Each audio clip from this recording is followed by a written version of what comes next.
গোপালপুর নামে এক সুন্দর গ্রাম ছিল। সেখানে থাকতো দুই বন্ধু। একদিন দুই বন্ধু এক জঙ্গলের মধ্যে ঘুরতে গিয়েছিল। জঙ্গলের এখানে ওখানে ঘুরতে ঘুরতে তাদের সময়ের কোনো খেয়াল ছিল না। তখন প্রায় সন্ধে হব হব ভাব, সূর্য অস্ত চলে গেছে। দুই বন্ধু হাঁটছে, আর এক বন্ধু আরেক বন্ধুকে বলছে, দেখ ভাই, এই ঘন জঙ্গলে এক সন্ধ্যেবেলা যাওয়া কিন্তু আমাদের একদম উচিত হয়নি, তাড়াতাড়ি বাড়ি যেতে হবে। তখন দ্বিতীয় বন্ধুটি বলল, হ্যাঁ ভাই, তুই একদম ঠিক কথা বলেছিস রে। তারা দুজনে এবার বাড়ির দিকে রাস্তাটা ধরলো। এইভাবে হাঁটতে হাঁটতে বেশিক্ষণ হাঁটলো। একটা জঙ্গলের মধ্যে দেখলো যে কিছু একটা নড়ছে। এক বন্ধু অন্য বন্ধুকে বলল, দেখ ভাই, ওখানে কি একটা নড়ছে। তারা এবার সেখান থেকে একটা আওয়াজও শুনতে পেল, কিন্তু কোনো জন্তু বা কোনো জানোয়ারকে দেখতে পেল না। তারা কিছু বুঝতেই পারছিল না যে কি করবে। এই ভাই, দেখ তো ওটা কি বলতো, ওখানে কেমন একটা লাগছে। তুই একটা ভিতর ডিম, দেখ না দাঁড়িয়ে কি হয়। কিছুক্ষণ দাঁড়ানোর পর তারা দেখলো একটা জন্তু ওদের দিকেই এগিয়ে আসছে, কিন্তু কি তারা বুঝতে পারল না। কিছুক্ষণ দেখার পরে দেখলো অনেক কাছাকাছি চলে এসেছে। তখন দেখলো, ও এটা কিছুই নয়, এটা একটা ভাল্লুক। দুজনে তো খুবই ভয় পেয়ে গেল সেই ব্যাপারটা দেখে।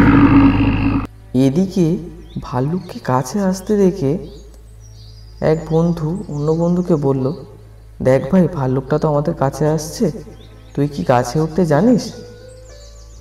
তুই যদি গাছে না উঠতে জানিস, তাহলে আমি কিন্তু গাছে উঠে যাচ্ছি, আমার তো বাবা খুব ভয় লাগছে।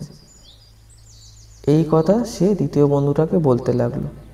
সেই কথা শুনে সে বলল, দেখ ভাই, আমি তো কোনো গাছে উঠতে পারি না, ছোটোবেলা থেকে কোনোদিন গাছে উঠিনি।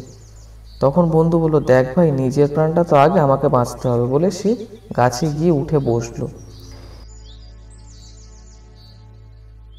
প্রথম বন্ধু কি করবে সে ভেবে না পেয়ে প্রায় কাঁদো কাঁদো ভাব হয়ে গেছিল। কিন্তু হঠাৎই তার আবার মনে পড়ল যে কোথায় সে শুনেছিল ভাল্লুক নাকি মরা মানুষ খায় না। সে সঙ্গে সঙ্গে সেখানে শুয়ে পড়ল, মরার ভান করে থাকলো চোখ বন্ধ করে। এদিকে ভাল্লুক সেখানে এলো ও তার পা থেকে মাথা পর্যন্ত গন্ধ শুকতে থাকলো যে বেঁচে আছে না মারা গেছে। কিছুক্ষণ শোকার পরে সে যখন দেখলো তার নিঃশ্বাস পড়ছে না, সে তাকে মৃত বলে মনে করে সেখান থেকে আস্তে আস্তে করে চলে যেতে লাগলো। দ্বিতীয় বন্ধুটি গাছ থেকে সব কিছুই লক্ষ্য করছিল। সে একটু অবাক হয়ে গেল যে ভাল্লুকটা তার বন্ধুকে কোনো ক্ষতি করলো না। সে গাছ থেকে ধীরে ধীরে নেমে এলো ও বন্ধুর কাছে এসে দেখলো অক্ষত অবস্থায় তার বন্ধু তার সামনেই দাঁড়িয়ে আছে। সে তাকে জিজ্ঞাসা করলো, কি হে বন্ধু, ওই ভাল্লুকটা তোমার কানে কানে এসে কিছু একটা যেন বলে গেল, কি বললো বলো বন্ধু? জঙ্গলে কোথায় গুপ্তধন আছে তার সন্ধান দিয়ে গেল, কিন্তু তোমার জেনে সব লাভ নেই।